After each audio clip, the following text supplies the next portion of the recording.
कि आने वाले दिनों में बिहार के डिप्टी सीएम तेजस्वी यादव की मुश्किलें और बढ़ेंगी। तेजस्वी यादव पर किसी तरीके की मामला निकलकर सामने आता है तो यकीन मानिए कि नीतीश कुमार पर भारी दबाव पड़ेगा। क्या सच में 13 सीटों पर बात बनी है? क्या नीतीश कुमार सच में इधर आ जाता है? लेकिन माहौल जो बन रहा है नीतीश कुमार के लिए अनुकूल माहौल बना। नमस्कार, भारत लाइव देख रहे हैं आप और ये रातों रात है। हम इस शो में वैसी खबरों पर चर्चा करते हैं जो बीते दिनों घटित हुई है और दिन भर की जो घटना होती है उस घटना का हम ब्रीफिंग करते हैं। यानी कि अखबार उठाने की जरूरत नहीं है आपको, अखबार से आप दूरी बना सकते हैं इन खबरों के साथ। हमारे सहयोगी हैं। देखिए, पहली जो घटनाक्रम है वो तेजस्वी यादव समेत 17 लोगों को समन भेजा गया है लैंड फॉर जॉब स्कैम मामले में।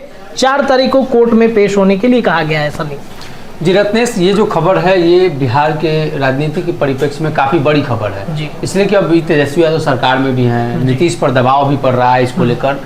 कहीं ना कहीं लैंड फॉर जॉब घोटाले में लालू प्रसाद यादव और उनके परिवार के सदस्यों का जब नाम पहली बार सामने आया था तो काफी चर्चा हुई थी कि इस बार लालू प्रसाद यादव के साथ उनके परिवार का नाम भी जुड़ गया है, इसलिए कि चारा घोटाले में सिर्फ लालू प्रसाद यादव थे और बाकी अन्य लोग थे, लेकिन उनके परिवार के सदस्य नहीं थे। तो कहीं ना कहीं ये जो मामला है अब आने वाले दिनों में तेजस्वी पर दबाव बढ़ा सकता है और तेजस्वी के साथ साथ बिहार की सरकार पर भी इसको लेकर दबाव पड़ेगा।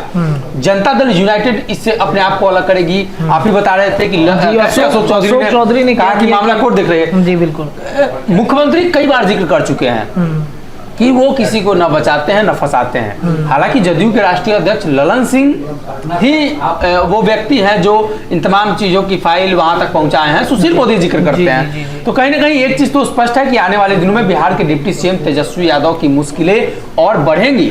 तेजस्वी भी इसके लिए तैयार है। बार बार तेजस्वी इसका जिक्र करते हैं कि मुझे पता है कि आने वाले दिनों में और भी इसको लेकर चर्चाएं होंगी और भी तरह तरह की बातें निकलकर सामने आएगी। तो तेजस्वी पूरी तरीके से तैयार है, लेकिन इस पर बयानबाजी जो है वो लगातार जारी है। तो कहीं ना कहीं इंतजार करना होगा आने वाले दिनों में जब 4 तारीख को इसको लेकर बातचीत आगे बढ़ेगी तो क्या कुछ तेजस्वी यादव की तरफ से जेल जा सकते हैं क्या? ऐसी मतलब चर्चाएं राजनीतिक गलियारे में चल रही हैं। देखिए, लालू प्रसाद यादव मुख्यमंत्री रहते हुए जा सकते हैं तो तेजस्वी के लिए कोई बड़ी बात नहीं है। लालू प्रसाद यादव जिस समय बिहार की सरकार में थे वो काफी मजबूत थे, तेजस्वी से मजबूत स्थिति में थे। लालू का जन समर्थन भी उस स्थिति में था कि लालू प्रसाद पर उठने वाली हर उंगली को कहीं ना कहीं उनके जो समर्थक हैं वो चाहते थे कि उस उंगली को तोड़ दिया जाए। यानी लालू प्रसाद के समर्थक उस समय काफी एग्रेसिव थे। आज के समय में तेजस्वी के समर्थक उतने एग्रेसिव नहीं है।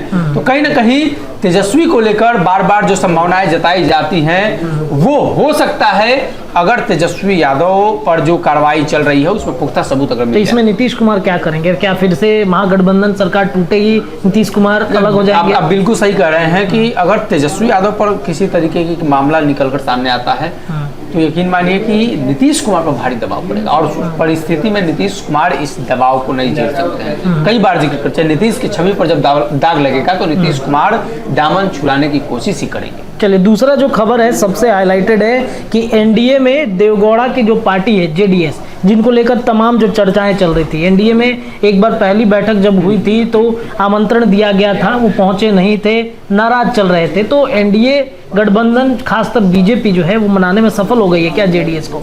देखिए, ये दोनों जो गठबंधन है INDIA गठबंधन और NDA गठबंधन, दोनों तरफ दलों की संख्या काफी ज्यादा है। अब इसमें विचारधारा की बात सामने नहीं आती है। जैसे कई ऐसे दल हैं जिनकी विचारधारा भले ही भाजपा से अलग हो लेकिन चुनाव के समय में भाजपा के साथ में आ जाते हैं। जीतन राम मांझी की बिहार में देख लीजिए, लगातार नीतीश कुमार के साथ रहे हैं। तो कहीं ना कहीं ये चीजें आने वाले दिनों में आपको देखने को मिल सकती है कि दोनों तरफ भगदड़ की स्थिति हो। कई दल इधर से भी जाएंगे उधर से भी जाएंगे। दरअसल देवगौड़ा और जो पुराने नेता हैं शरद पवार की बात कर ले या अन्य, शरद पवार को लेकर भी चर्चाएं थी कि शरद पवार की नाराजगी है, उनके भतीजे का जो संबंध भाजपा के नेताओं से है, कई तरह की बातें सामने आ रही थी, लेकिन शरद पवार ने उसको कंट्रोल किया है। लेकिन देवगौड़ा मामले में ये तो स्पष्ट है कि आने वाले दिनों में इस गठबंधन का हिस्सा देवगौड़ा ही नहीं और भी कई दल हो सकते हैं। लेकिन दूसरी तरफ इस गठबंधन के एनडीए गठबंधन के भी कई नेता उस तरफ जा सकते हैं, कई दल जा सकते हैं। तो चुनाव के समय में कभी भी जो फेरबदल का खेल चलता है, दल बदल का खेल चलता है, तो कहीं ना कहीं जैसे जैसे चुनाव आएंगे आपको और भी जो दल है जेडीएस के आने से एनडीए को क्या फायदा हो सकता है? देखिए, उस क्षेत्र में भारतीय जनता पार्टी मजबूत नहीं है। साउथ में भाजपा किस तरीके से संघर्ष करती है कई राज्यों में, केरल जैसे राज्यों में देखिए,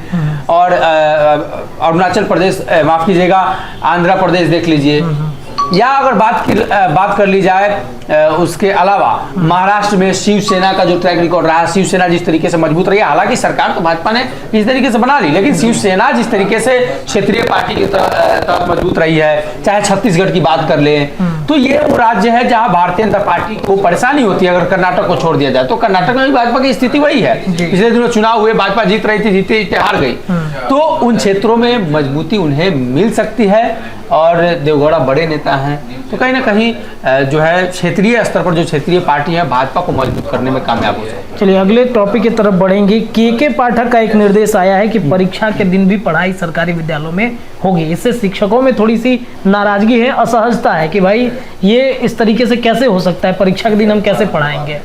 और कहीं ना कहीं बिहार सरकार शिक्षा विभाग में एक नया प्रयोग कर रही है। शिक्षा विभाग खुद परीक्षा के दौर से गुजर रहा है, इसलिए शिक्षा विभाग अलग अलग तरीके की परीक्षा शिक्षकों के ले रही है। ये शिक्षकों के लिए परीक्षा नहीं है कि एक तरफ परीक्षा भी ले और दूसरी तरफ पढ़ाई भी, मतलब कई तरह की समस्याएं हैं, लेकिन शिक्षा विभाग के कई जो पहल हैं वो काफी सराहनीय हैं। तो के पाठक जो काम कर रहे हैं उसका एक पहलू ये भी है कि वो जो काम कर रहे हैं उससे बिहार की स्कूलिंग व्यवस्था में काफी सुधार हुआ है। शिक्षा व्यवस्था में कितना सुधार होता है ये आने वाले दिनों में पता चलेगा, लेकिन स्कूल में साफ सफाई, स्कूल की टाइमिंग, उसमें सुधार हुआ है। तो के पाठक के इन फैसलों का प्रभाव क्या पड़ता है वो आने वाले दिनों में आपको देखने मिलेगा।